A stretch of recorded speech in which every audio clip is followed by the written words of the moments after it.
Hello friends, Deepa की अतरंगी बातों की दुनिया में आप सबका एक बार फिर से स्वागत है। दोस्तों, हमारे जीवन में कई बार ऐसे मौके आते हैं जब हमें किसी एस्ट्रोलॉजर या फिर किसी वास्तु एक्सपर्ट से सलाह लेने के लिए कहा जाता है, क्योंकि इस भागती दौड़ती हुई जिंदगी में हर कोई अपने आप को बेहतर बनाना चाहता है। परंतु वे कौन लोग हैं जिन्हें किसी भी ज्योतिषीय सलाह या किसी वास्तु एक्सपर्ट के सलाह की आवश्यकता नहीं होती है।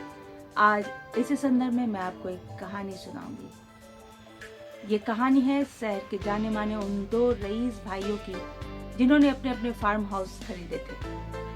अब दोनों को यह ख्याल आया कि क्यों ना किसी वास्तु एक्सपर्ट को अपने फार्म हाउस दिखाकर उनसे सलाह ले ली जाए। तो उन्होंने देश के जाने माने वास्तु एक्सपर्ट को अपने फार्म हाउस में आने के लिए आमंत्रित किया। अब दोनों भाई उन्हें लेने एयरपोर्ट पहुंचे। एयरपोर्ट से वापस लौटते वक्त बड़े भाई कार ड्राइव कर रहे थे और रास्ते में जो कोई भी हॉर्न बजाकर उनसे पास मांगता, वे अपनी गाड़ी को साइड कर उसे आगे जाने दे रहे थे। यह सब देखकर छोटे भाई जब झल्लाने लगे तो बड़े भाई ने मुस्कुराते हुए कहा कि हमें तो फार्म हाउस पहुंचने की कोई जल्दी नहीं है, परंतु हो सकता है कि उन्हें कहीं पहुंचने की शीघ्रता हो, इसलिए मैं उन्हें जाने दे रहा हूँ। अब चलो, अपना मूड खराब मत करो, मैं तुम्हारे मूड को ठीक करने के लिए एक बहुत ही शानदार जगह पर लिए चलता हूँ। फिर उन्होंने आग्रहपूर्ण शब्दों में वास्तु एक्सपर्ट से कहा कि यहीं पास में एक झील है जहाँ हम दोनों भाई बचपन में अक्सर खेलने जाया करते थे। मैं चाहता हूँ कि मैं आपको भी वो झील दिखाऊं। तो वास्तु एक्सपर्ट ने मुस्कुराते हुए अपनी सहमति दिखाई।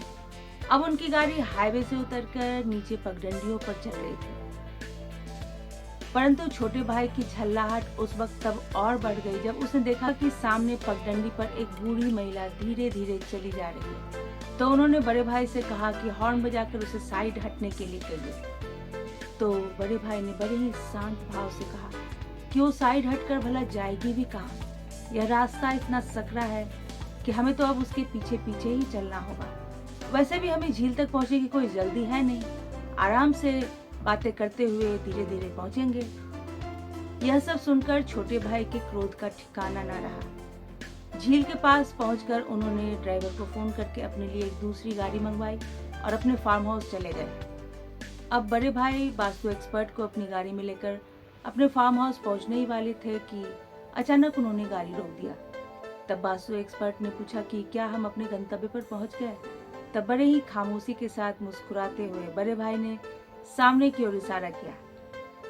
सामने फार्म हाउस की चार दीवारी पर चढ़कर कुछ बच्चे पतंग लेने की कोशिश कर रहे थे। बड़े भाई ने मुस्कुराते हुए कहा कि अगर इन बच्चों को पता चल जाएगा कि फार्म हाउस का मालिक वापस आ गया है, तो ये सब बच्चे घबराहट में भागने की कोशिश करेंगे और हो सकता है कि कुछ बच्चे गिर भी जाएं।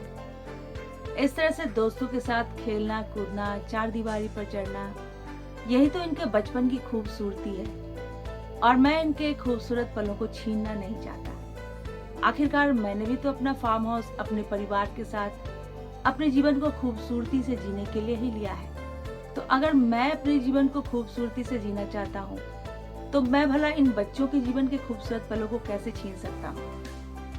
फाइनली वास्तु एक्सपर्ट बड़े भाई के फार्म हाउस पर पहुंचे और उन्होंने कहा कि मुझे नहीं लगता कि आपको किसी वास्तु टिप्स की आवश्यकता है।